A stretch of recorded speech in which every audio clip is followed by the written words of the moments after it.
Fellow Ambazonians, good morning. This Thursday, October the 9th, 2025. The conflict between the southern Cameroons, Ambazonia, and La République du Cameroon has been going on for about 9 years now. And at the eve of the so-called presidential election in La République du Cameroon, we have now seen their politicians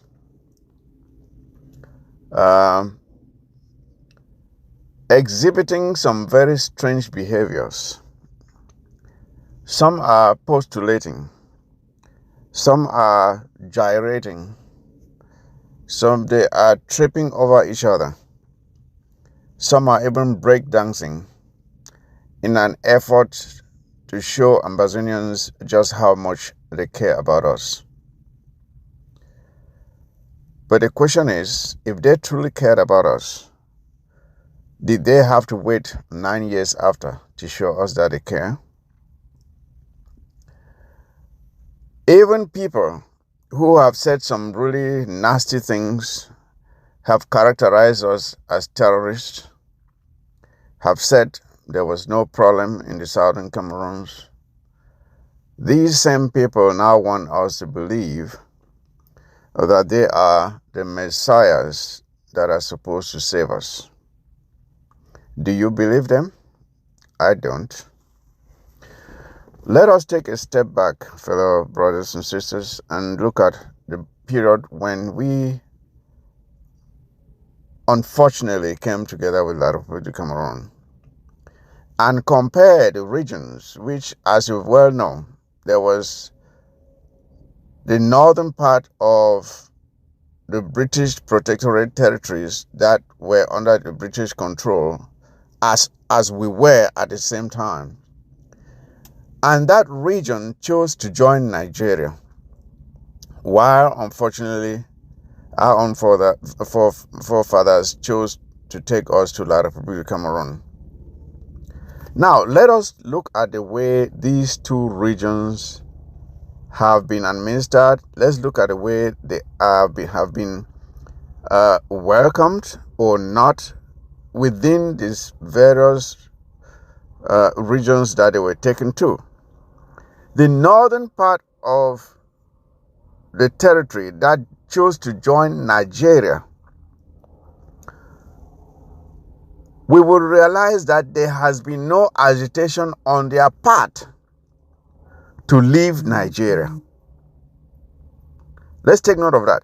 The part that chose to join Nigeria have been happy and have been well integrated into Nigeria and are living peacefully.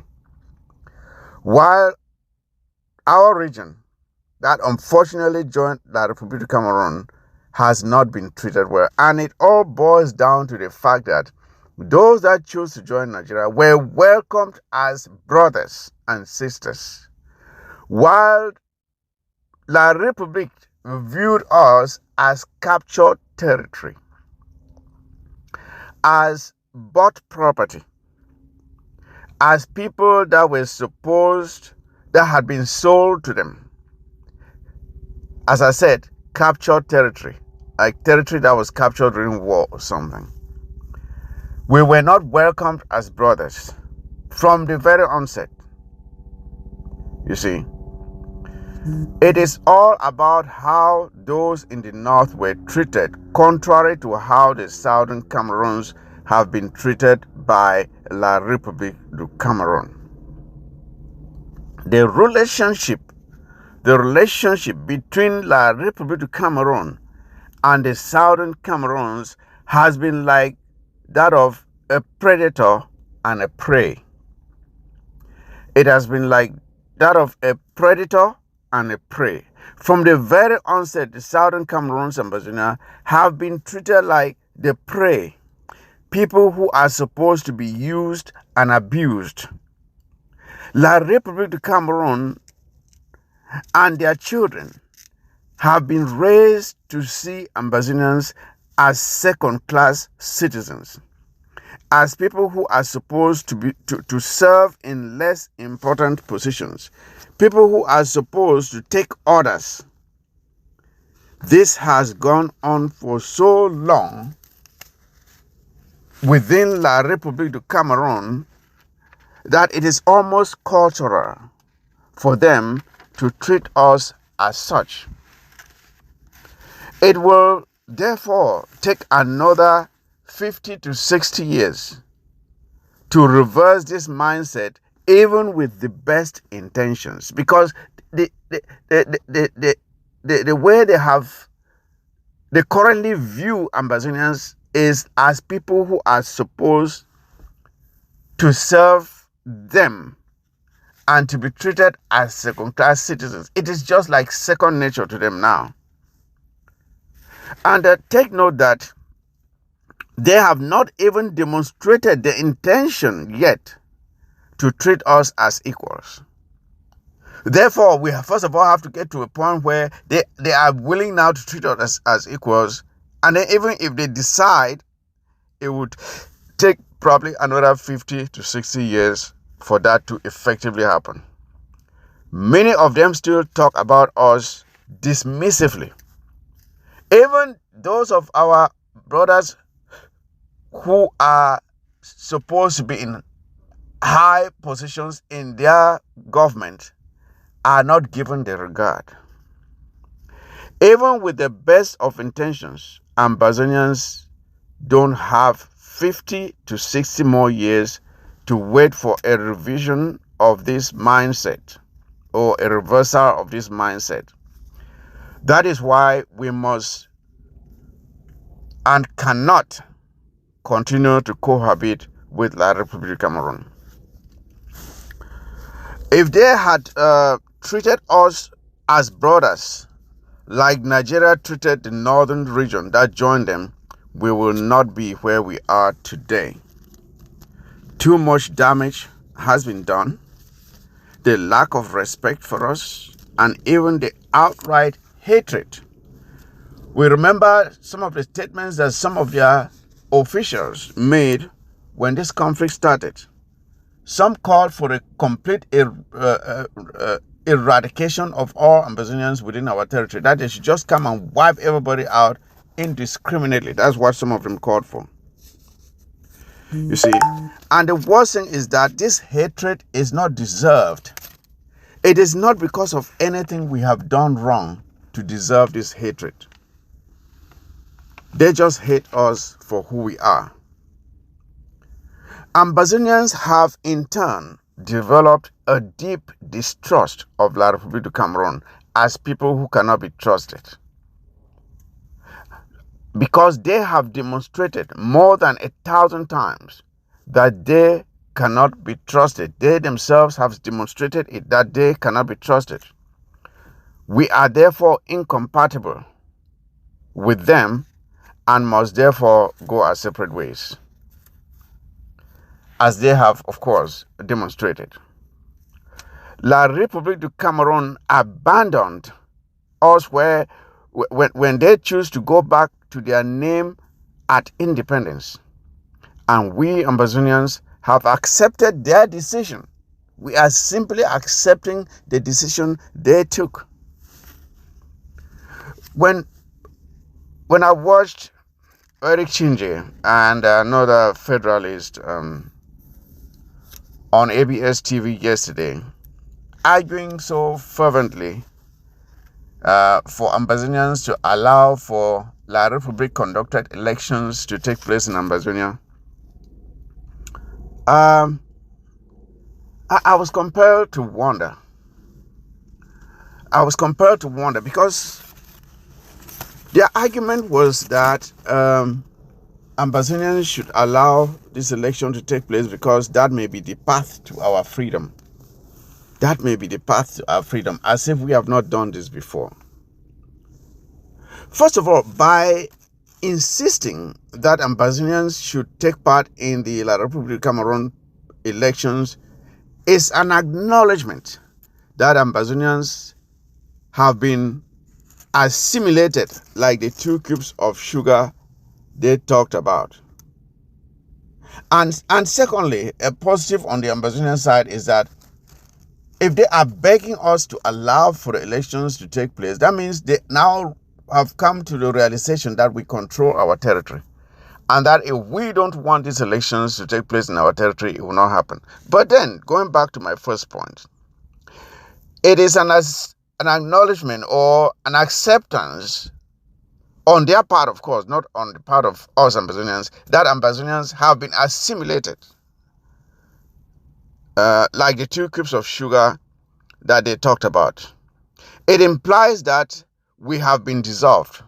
But we Ambazonians say we have not been dissolved. But in the eyes of the likes of Eric Chinje, we have been dissolved. Because if we were not dissolved, let us go back, comrades, to the situation that occurred, or how we got to this point where the name of the country is now La République du Cameroun, or the Republic of Cameroon. I want these federalists to explain how we got from Federal Republic of Cameroon with 2 equal states to the Republic of Cameroon, or La République du Cameroun. The name which they had at independence. When they chose to go back to their name at independence, where did they keep the Southern Cameroons? Where did they keep the Southern Cameroons when they went back to their name at independence? There can only be 2 things here. Either they are saying that we have been assimilated, or that La République broke off from us and separated and went back their own way, which we accept the second option. But we have rejected the first option. We have rejected the first option that we are not assimilated. But we will accept the second option, which states that by going back to the name you had at independence, the name that you had when we came together, because it was La République du Cameroun, otherwise called East Cameroon, and the Southern Cameroons, otherwise called West Cameroon. These are the 2 states that came together to form the Federal Republic of Cameroon. So when they went back to being called La République du Cameroun, it implies that they had separated from us, and we have accepted their decision. We have accepted the second option. That is why we are not taking part in their election, because we are not one country anymore. We are not one country. La République du Cameroun and the Southern Cameroons are 2 different countries. I want them to understand this. Ambazonians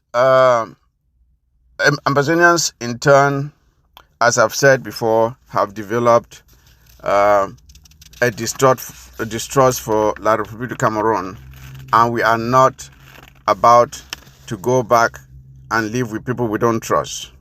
You see. Now, one thing we must take note of here is that, contrary to the narrative by Eric Chinje and his partner on TV yesterday, Chiroma Bakari does not need the Southern Cameroons to win an election in La République du Cameroun. That is one thing that they fail to understand. Chiroma Bakari has a clear path to victory if the elections were free and fair. That's a big clause right there. He has a clear path to victory if any elections in La République du Cameroun were conducted free and fair. Chiroma Bakari will emerge the victor. But as we know, he will not win. But he has a clear path to victory because he has the 3 northern regions with a huge cache of votes. The 3 northern regions have a lot of votes for Chiroma Bakari. And add to it is the Littoral province, where he can win massively. And then you add the West, where he will also win massively. And then even the Center province, he can get a good number of votes from the Center province. Now, that leaves Paul Biya and the others clans around there with the center, the south, and the east, which are not enough to make Paul Biya a victor in the upcoming elections. I'm stating this so that the likes of Eric Chinde and the other federalists should understand that they should stop gyrating out there and acting as though Chiroma's path to victory must pass through the southern Cameroon. No, he already has a clear path to victory with the votes in their country. He can become the next leader if the elections were conducted free and fair. And of course, again, we know that will not be the case. Chiroma and his supporters should therefore focus on making sure that their votes actually count by protecting their votes at each polling station and stop this hysteria about Ambazonians voting, because that will not happen. Ambazonians are not La République du Cameroon citizens, and this illegal exercise has been banned in Ambazonia. In order for Chiroma to win, we must first of all envision this scenario. If you believe that Chiroma will win, then you must have this vision in your mind where Paul Biya, who has been in power for decades, 40-something years, and his wife, Chantal Biya, and the likes of Ngongo, who is actually the acting president, Atanganji, and all of their corrupt ministers and administrators, all of the corrupt machine in La République du Cameroon. You must, if you think that Chiroma can win, you must envision these people packing their bags and running to go on exile. That is the vision you must have, because there is no way that Chiroma can win and be able to be president with these people still living in that country. Do you visualize Atanganji, Ngongo, and the others fleeing for their lives from La République du Cameroon as a result of the outcome of their so-called election? If not, then you must understand that whatever is happening there is just a clown show. It is just a clown show. There will be no change that will come through elections in that country. So that is why I'm bringing you this message here, fellow comrades. So when people come out and they are acting as though Ambazonians must vote in order to make a difference in their country, that is a lie. Because even with the votes that they have right now in their country, Chiroma can still become the next president of La République du Cameroon. Ambazonians don't need to vote for that to happen. You see, if you believe that Chiroma can win and become leader in that country, then you must believe that all of these corrupt people who have been in power for decades will be getting on chartered flights and fleeing the country. Because given the damage they have caused, the crimes they have committed, there is no way they can live in that country with a change of administration.